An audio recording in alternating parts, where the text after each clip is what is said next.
Hey friends, welcome back to my channel. Hope you're all keeping safe and well, and welcome to my roundup for April, which has been my busiest month for a while because I've been out and about and done quite a bit. I've been out to some social events and a couple of theatre shows, one of which was a musical, one of which was a concert, and I've been watching various bits and pieces on TV as well, including a couple of films. So there's plenty to mention this month. There's a few blog posts I've written to go along with some of these things as well as my main favourites post. So there's quite a bit for you to check out in the blog if you want a lot more detail on all this stuff. And yeah, I'm just going to crack on with it because there's quite a bit to get through this time, and I hope you enjoy it as per usual. So starting with theatre, and the first thing I'll mention is Oliver the Musical, which is one of those bucket list musicals I've been wanting to see for ages because I love the film from the 60s, which itself is based on the Lionel Bart stage musical, and that's been revived in various ways over the years. So I've got to see the latest iteration at the Guildford Theatre in London. First time I've seen it live, and it was well worth the wait. It was just brilliantly performed and choreographed, and the sets and costumes were brilliant and everything. We got to have a touch tour before the show. We didn't get to go on stage, unfortunately, but we did get to meet some of the cast. We got to meet Billy Byers, who plays the Artful Dodger, and Bethan Keynes in her West End debut role as Charlotte. So it was lovely to meet them and see some of their costumes. We also got to see Fagin's coat and Nancy's dress and other little bits and pieces like that. And we got to see some of the props too. And it all kind of just really evokes kind of the different characters and their personalities and ways of life and the different classes of people who existed back then as well. But also just generally evokes the Victorian period and everything. And likewise, the setting on the stage was very atmospheric and evoked that period, the lighting and the sets and props and furniture and the backdrops and all that kind of thing. It really did feel like you'd been transported back to Victorian London. So yeah, the touch tour is really useful for kind of giving us that feel, really kind of enhancing that for us, and that married up with the audio description very nicely. We get an introduction before the show and then description as the show goes on as well. So yeah, it did really feel like we were fully engaging with that production, as audio description always ensures. And then, yeah, the show itself was amazing. I think everybody knows it really, with big songs like Food Glorious Food and Pick a Pocket or Two and that kind of thing. And they're all performed brilliantly. Consider Yourself is the big number, of course, and it starts off small with the Artful Dodger and Oliver, but then it kind of builds and builds until the whole company's involved. And they milk it for all it's worth, and it deserves to be done in that way because it's just epic and feels really welcoming and joyous and brilliant. So, yeah, I love that song. And Oliver, it has to be said, is played brilliantly. Raphael Cornetz was our Oliver on that particular night. There are 4 different child actors who play Oliver in different performances of the shows, but Raphael was very good. Billy Byers was excellent as the Artful Dodger. Shanae Holmes was excellent as Nancy as well. And Aaron Sidwell was very menacing as Bill Sykes. But my favourite by far of all the actors was Simon Lipkin as Fagin. He was just incredible, exhibiting so many layers to his personality and everything.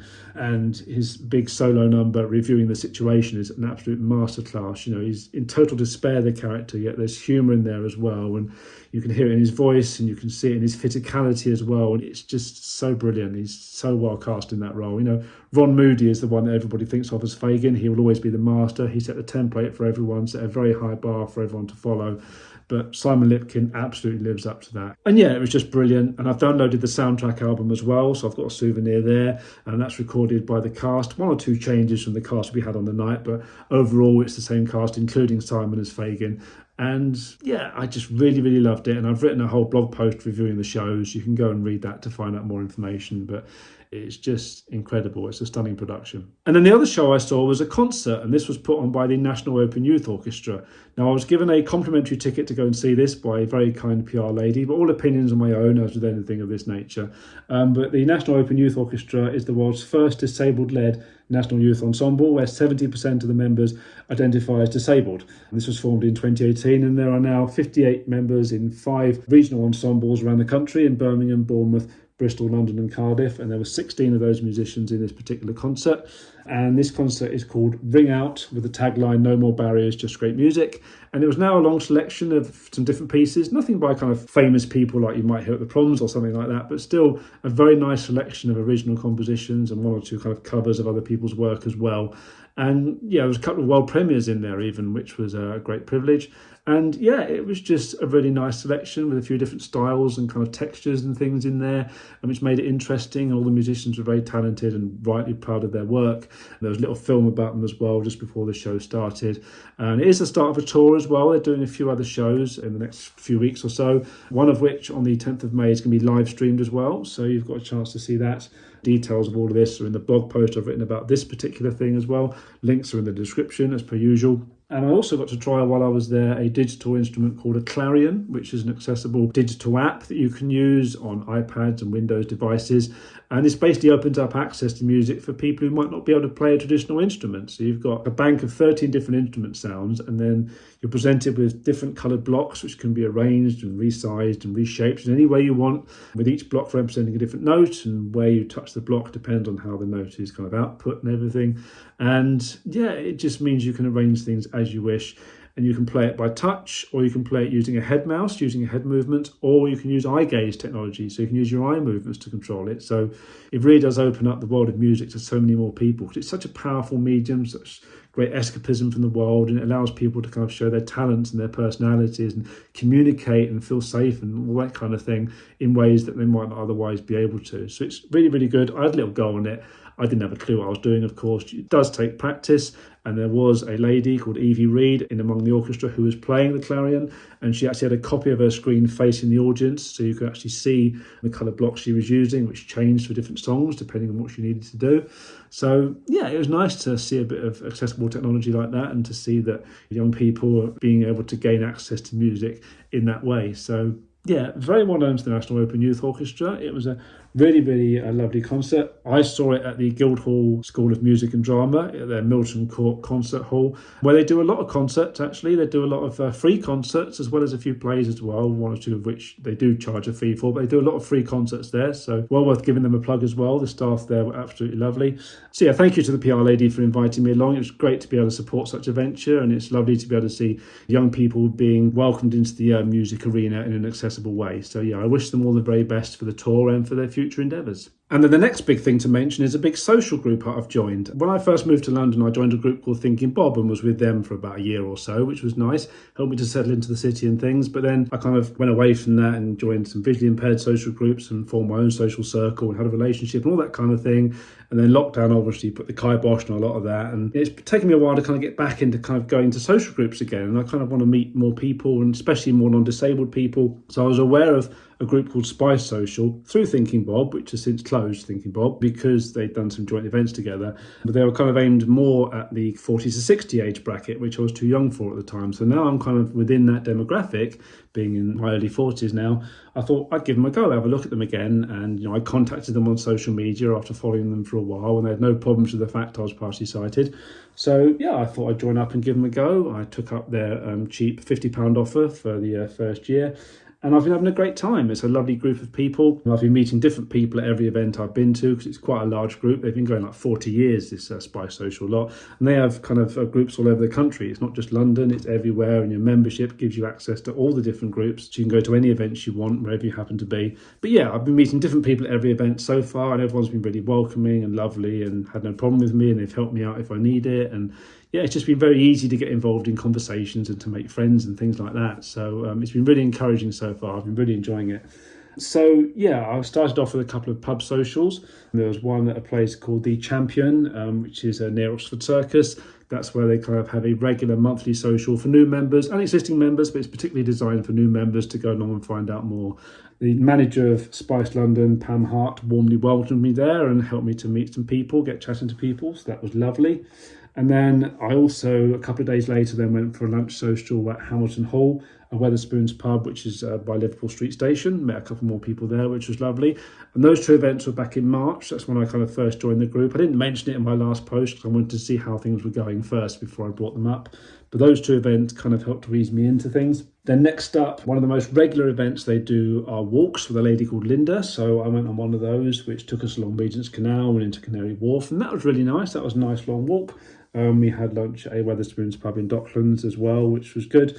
And yeah, we saw some interesting sights, like there's an artwork called Sharks, which has 5 sharks poking their heads up out of the water in the canal. And then in Canary Wharf, there's a huge 11-metre tall sculpture of a blue whale made out of plastic litter found on the beaches of Hawaii, which kind of emphasises just how much plastic rubbish there is in the seas. And yeah, just the views and everything were lovely as well. And it was just wonderful company. Got someone's number at the end of it as well, so we might meet up outside Spice at a later date, which is good. If they're watching this, hi, they know who they are, so I gave them my blog address. So yeah, that was really nice. The weather was gorgeous that day. And then next I went to a restaurant in Trafalgar Square called Kitty Hawk, which is a rooftop restaurant on top of the Page 8 Hotel.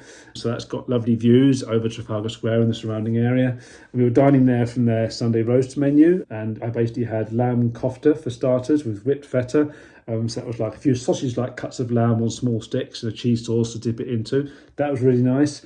And then I went for the pork belly for the main course, expecting it to be kind of just like slices of pork belly, but it was actually a great big round belly with a Yorkshire pudding on top for a hat, and there was potatoes and vegetables with it as well, of course, and it was just really nice, lovely succulent meat, nice bit of fat on it, and lovely crackling as well. I like a bit of crackling, and that was just right. You know, you could crunch on it nicely, but it wasn't too hard to cut through or chew on either, so it was really, really nice. And then I had sticky toffee pudding for afterwards, because I can never resist that when it comes up on a menu. So yeah, that was really, really impressive. I was very happily stuffed after that. And then I also went to a restaurant called Uffizi, which is on the border of Leighton and Walthamstow. This is an Italian place. And I had some nice meatballs for starters there. And then I had a nice ham and pineapple pizza for the main course. That's kind of my weakness, the Hawaiian pizza. And then again, I had sticky toffee pudding for afters as well. I'd kind of forgotten at that point I'd had it at Kitty Hawk because there had been a bit of a distance in time by that point. But it actually came with a scoop of vanilla ice cream at the Italian restaurant, whereas in Kitty Hawk it had come with custard. So there was a bit of a difference there. But yeah, it was a lovely meal again, and again in wonderful company. And that particular one was organised by a lady called Jill, who is doing lots of restaurant visits around the East London area, which is kind of where I live. So I'm going to be joining them for a few more of those meals as well, because that's a nice group they've got there. So there's some regular things, you know, walks with Linda and East London meals with Jill at different types of restaurants. And then there's various other socials, and I might do other things as well as time goes on, like weekends away and things like that. We'll see how things go. But yeah, it's just a lovely community spirit. Everyone seems really welcoming, and it's just been a nice, new, fresh thing for me to do, really. So hopefully the more I do it, the more people will start to sort of recognise me and stuff. And I've got some nice things booked up over the next few months with them already, so I'm really looking forward to doing more of that. So there was a nice big blog post all about my first event with them, going into a lot more detail about all these things I've just mentioned. And then hopefully if things continue to go well, I'll just keep mentioning more of their events and my favourites video as I go forward. But again, this isn't an advert for them, it's just something I wanted to try doing, and so far, fingers crossed, it's working out really nicely. So yeah, thank you to Spice Social for being so welcoming. It's been great so far. And then finally on the social front, I also met my friend and colleague Emily from Fashionista, who I work with as a support worker, and she had a PR invite to go to a place called Vintners Lanes, which is a stylish new 10-pin bowling venue that opened in November last year in Greenwich, just a short walk from Greenwich DLR station, and that's in Vintners Yard that used to be a Victorian brewery. So we're back to the Victorian theme again after Oliver as well. So yeah, we went in there and had a nice game of bowling, me, her and her parents as well, because she had 4 tickets. So I came second to her dad. I got over 100 points on the bowling, which I was quite pleased by, because I don't do bowling very often. And I had a nice cocktail in there as well called a Jamaican rum runner, which had like spiced rum and white rum, orange juice, lime juice, pineapple juice. So it was quite sweet, but it was still nice and refreshing and everything. And then we sat down for some of their food as well, and I had a very nice buttermilk chicken and hot honey pizza. I don't think I've ever had honey on pizza before, but it worked very nice. It gave the topping a lovely smooth texture, and there were lovely pieces of chicken on there. It was really good. So yeah, we were only there for about an hour and a half. We had one game of bowling and some food and drink and stuff, but it was a very nice evening out. So I would go there again. It was very nice, very easy to get to, and just, yeah, very pleasant to be in. So then moving on to TV, and the first thing to mention is obviously Doctor Who, because if you've been following me for a while, you'll know I'm a huge fan of that show. So we're now up to the 15th series of the modern era, or season 2 as it's called, thanks to the partnership with Disney+. And we're still in good hands after last year's first season, with Russell T Davies on as showrunner, Ncuti Gatwa's back as the Doctor, and Murray Goldstein on as the composer and stuff like that. Millie Gibson also returns as Ruby Sunday midway through the season, but she's not the main focus this time. We've got a new companion called Belinda Chandra, played by Varada Sethu. She's she's very good as well. She's kind of grown on me as the series has progressed, and she's got a bit of history there. And we're also seeing more of Mrs. Flood as well. She's appearing in every single episode now, played by Anita Dobson. So there's going to be a big revelation at the end as to who she is. It's going to be fascinating to find out what's going on with her, because she's been breaking the fourth wall and just appearing in all sorts of random places. So that's going to be interesting. But yeah, it's been a good series so far. I think it's been a step up on last year's series. The opening, the robot revolution, where we're introduced to Belinda, is still a bit weird, but nowhere near as daft as Space Babies was last year, which was a bit of a weak opener, I think, a bit too silly in some ways. And this was still quite odd, with Belinda being taken to a planet that's kind of named after her because some robots had misinterpreted a star certificate that an ex-boyfriend had given her. But it actually works pretty well. It's an interesting way to meet the Doctor. And then the next episode was Lux, which when I first heard about it, I wasn't quite sure what to expect, because I knew it involved an animated character. I didn't know if this was something they were doing just to appease Disney or whether they actually had a proper plan for it. But obviously, with Russell having written it, he knew what he was doing. And he's basically made it part of his pantheon of Discord with all the gods that he's been introducing since the 60th anniversary, like Maestro and Sutek and all that kind of thing. It's all part of that pantheon. So yeah, that was very, very good, and particularly enjoyable because of the scene in the middle where the Doctor and Belinda burst through a TV screen, literally breaking the fourth wall, and meet a room of Doctor Who fans. So that could have gone very wrong. That could have been a bit too silly, a bit too meta or whatever, but it was actually handled very, very nicely. It was very, very amusing and very interesting. So yeah, that was a very good episode, actually. I enjoyed that more than I perhaps expected I would. And then we've had The Well, which is a sequel to Midnight from Series 4, way back when David Tennant was the 10th Doctor. So that was very interesting, the Doctor fighting an invisible enemy. And the central star of that story was Rose Ayling-Ellis, who I know from the Paralympics coverage when she was a host on there. I know she's done other things as well, but she is deaf, and her character in this episode is deaf, and it works really well. Some people will probably moan that it's kind of woke or virtue signalling or whatever the current fashionable phrase is among people who rant for clicks and monetization and stuff, but she is genuinely very good. She's a fantastic actress in this, considering that her role is quite complex, really. She's just got to sit on a box for a lot of the episode and be terrified, but also be slightly terrifying in some ways as well because of what's happening to her.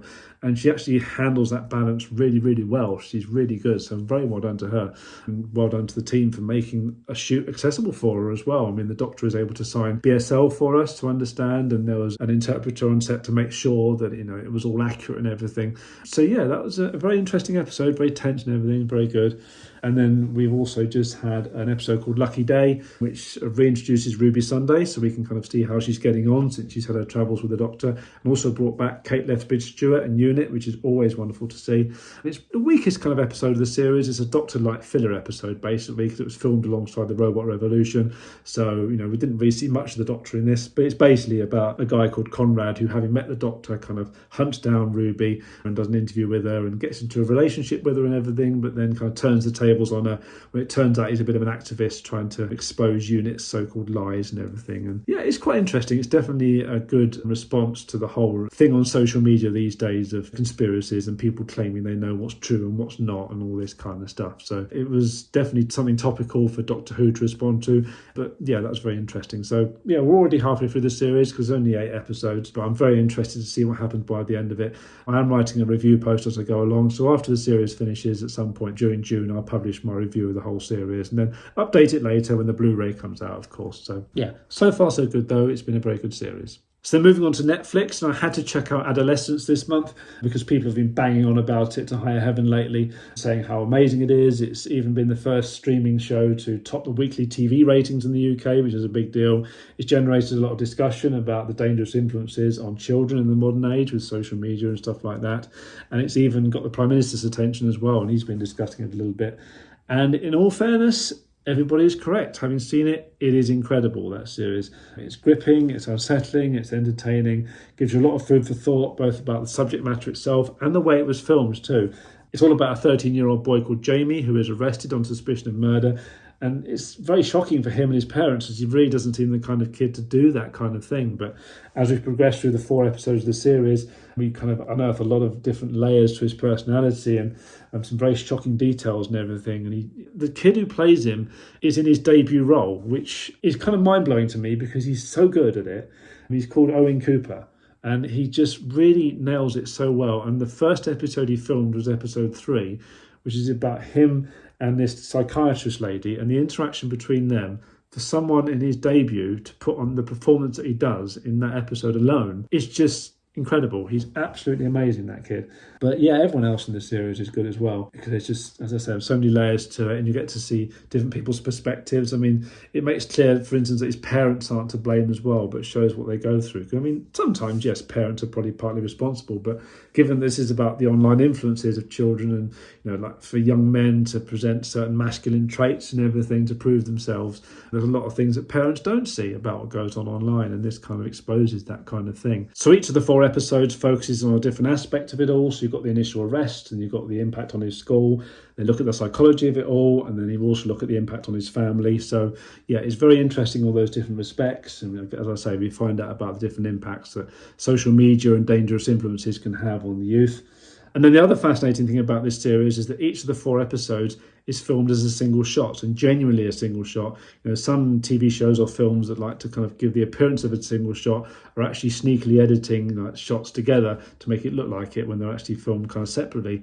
But every one of these 4 episodes was filmed as a single take. It might have taken them like 10 attempts, but they did eventually get a whole continuous take. And in fact, the first episode was captured on the second take, which is very impressive. But the amount of planning and everything that went into it is phenomenal, because it's not just about walking about. There's transitions between walking and using transport and things like that. They're completely unnoticed by the viewer. Cameramen passing the camera from one to the next and things like that. There's even one instance in one of the episodes at the beginning of a chase sequence where the camera passes through a closed window, which appears to be impossible, but there's actually a bit of visual effects in there to make it look like there's a window there when there isn't. So there's actually no glass there, but it looks like there is.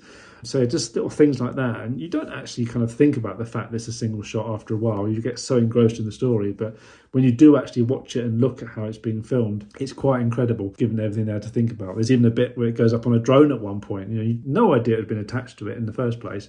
But yeah, it's brilliant. It's really good. So yeah, the whole story and the acting and the filming of it all, it is just brilliant. And I can highly recommend it. If you've heard good things about it, I can definitely recommend Adolescence on Netflix, because it is something special. It's something different. It is unsettling. It's not necessarily meant to be an easy thing to watch, but it is definitely fascinating and definitely well put together. So yeah, I'm very glad I watched that. And then also on Netflix, I've been watching Black Mirror as well, because the 7th season of that's come out on there very recently. But I hadn't even seen season 6 after it launched. So I thought I'll go back to the beginning and start again, because I haven't seen the earlier series for a while anyway. So it'd be nice to watch them again. And I've been enjoying that. I've seen the first 3 series this month.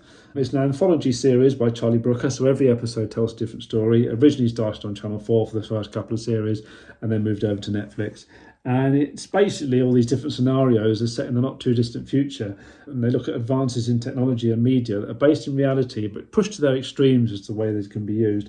And it's often very dark and unsettling, but also very interesting and entertaining, because even though we know the events are very unlikely to happen, it's still plausible enough that they could, which kind of makes it all the more unsettling. And in some cases, it even uses currently existing technology.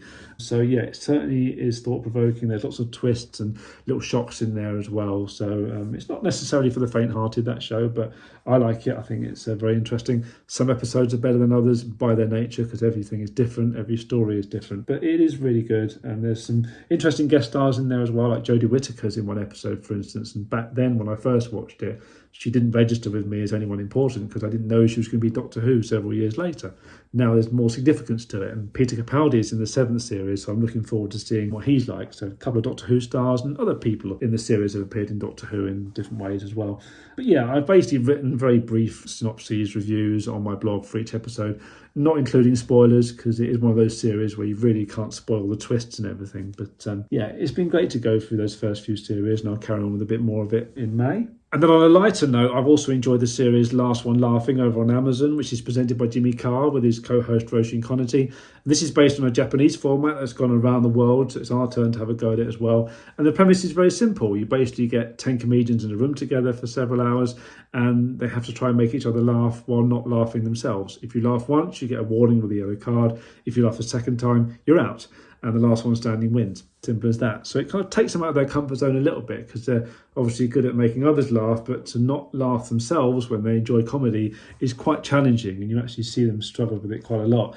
And there's a very good lineup of comedians in this as well, which makes it all the more difficult for some of them. I mean, you've got Bob Mortimer in there for starters. I mean, he's an absolute veteran, and the surreal stuff he comes out with is just hilarious sometimes. Sarah Pascoe's in there, who I enjoyed seeing live a couple of years ago around my 40th birthday. Richard Ayoade's in there. He's definitely one to watch out for, because because he's got a very deadpan kind of persona, which is quite hard for the others to crack through, but he's also very good at making others laugh with the kind of way he says things. So yeah, he's definitely one to be wary of if you try not to laugh. Joe Lycett's there and Joe Wilkinson as well. They're both very good. Those are my favourite 5, I would say, out of the lot. But they're also joined by Rob Beckett, Lou Sanders, Judy Love, Daisy May Cooper and Harriet Kemsley, who I'm not generally a huge fan of, but they're all right here. It's a little bit like Taskmaster in the sense that people I wouldn't normally watch are pushed out of their comfort zone enough that it just makes it interesting to watch them anyway, and if you don't know them that well. For a lot of the time, the contestants are allowed to mingle freely amongst themselves, but they're also set little tasks and challenges as well, just to keep things fresh and interesting. So yeah, it's interesting, it's funny, it was much better than I expected it was going to be. So yeah, it was well worth a look at. And then finally, I'm going to mention a couple of films as well. The first of which is Paddington in Peru, which is the 3rd film in the Paddington series. I was curious to see it, having enjoyed the first 2 films, which I own on Blu-ray because they are classics. A friend of mine had kind of forewarned me that it wasn't as good as the first 2, and a lot of the online reviews say that. And I concur, it isn't as good as the first 2, so I don't feel the need to own it on Blu-ray. I'm in no rush to buy it. It's reasonable enough entertainment, but it's just lost a lot of the charm and humour of the first 2 films from Paddington adjusting to life with humans, in modern society in London. Whereas this time we go with him to Peru, so he's more in his natural environment. Yes, you're kind of seeing the humans adjust to it a bit, but it just hasn't got the same feel to it, really. And the director's different this time as well. It's been a while since the earlier films, so there's a slightly different feel to it as well, I think. The basic story is where Paddington jets off to Peru with the Brown family after he learns that his Aunt Lucy has gone missing. So they go for an adventure in the jungles, they search for her, but there's also some golden treasure they're looking for as well, because there seems to be a connection there, and other people are after the gold too. So yeah, it's kind of predictable in places, really, and as I say, it's not as good as the first couple of films, but there's some nice action sequences and things in there as well. A lot of the original cast are back. There's a different lady playing Mrs. Brown, who perhaps isn't quite as good, but generally the core cast is the same. Antonio Banderas and Olivia Colman are the biggest new arrivals this time. They're pretty good too. So yeah, as I say, it's not bad. It's got beautiful visuals and there's big action sequences and the cast are good, and there are some amusing moments in there, and the conclusion is heartwarming. There's just something missing from it, really, compared to the first couple of films. It's just not in the same league, really, as those 2. But that's the same with a lot of franchises. Often the earlier films are better than the later ones. But having said all that, I'm going to keep an eye out for how things develop going forward, because there is going to be a Paddington musical, which could be interesting to see. I'll have to see what the reviews of that are like when it comes out. And there is a 4th film and a spin-off TV series planned. I mean, the TV series will be for children, so I'm not worried about that. But it might be interesting to see what reviews of the 4th film is like. I'll see, when that time comes, if I want to see it or not. But yeah, the 3rd film is reasonably entertaining. I just don't feel the need to own it. It's not a classic like the first 2. And then over the Easter holidays, the BBC showed the terrestrial TV premiere of Lightyear, which is the Toy Story spin-off about Buzz Lightyear. And this is the film that persuaded Andy in Toy Story to get a Buzz Lightyear toy. So it's interesting from that perspective, although it is nowhere near as good as Toy Story. I'm not interested in owning it. But again, it's just a reasonable bit of entertainment to kill a bit of time, really. It's interesting for the sake of curiosity if you're a Toy Story fan, but it's not something that I would need to own or watch again particularly. Buzz isn't even voiced by the same actor this time, as Chris Evans takes on the role instead of Tim Allen. You can tell there's a difference there. He does a close enough approximation of the voice to get away with it, but it's definitely not quite the same. And they are very different films. The story basically sees Buzz and his crew marooned on a planet, and he works on developing and testing hyperspeed fuel so they can fly away. But every test he does fails, and there's time dilations as a result of it because of the speed in which he's travelling. So each time he gets back, time has moved on, people are getting older. Eventually he's dropped from the mission, but eventually his robot cat assistant Socks finally figures out the right formula, so he steals a ship and is able to carry out a successful flight. When he returns, however, a couple of decades have passed at that point, and the planet has been invaded by Zurg and his robots. So Buzz and Socks and some inexperienced defence fighters who they meet, they have to try and fight back against it, although there's a big shock for Buzz when he discovers who Zurg really is. So yeah, I mean, there's some big action sequences, and the animation is by Pixar, so of course it's brilliant. It always looks lovely. It's just not as exciting, it's not as heartwarming or as fun as the Toy Story films, but then coming close to them would be very, very difficult. But as I say, as a Toy Story fan, it was worth watching once for the sake of curiosity. It's just not something I'd be that bothered about seeing again. And that's it. That's all I have to mention for this very busy month. So I hope you enjoyed that and found bits and pieces of interest in there as per usual. I'm glad I've enjoyed the Spice social group events I've been to. I'm looking forward to doing more with them as time goes on, and I've been to a couple of nice shows and stuff. I haven't got any shows booked for May, but there's a couple booked for June I'm really looking forward to. I have got a social booked in May, which I'm looking forward to. There were a couple I've had to cancel already early in the month because we've got stuff we're sorting out at home. But, you know, there's plenty of opportunities to do more stuff like that. So I don't quite know what May's going to hold in many ways yet, but there'll always be things that crop up, and there are things I'm planning to watch and stuff like that. So there will always be things to mention in my monthly roundups. And yeah, that's all I have to say really. So I'll leave it there. So yeah, thank you very much for watching. Don't forget to like, comment and subscribe as per usual. And I will see you for another video very soon. Bye for now.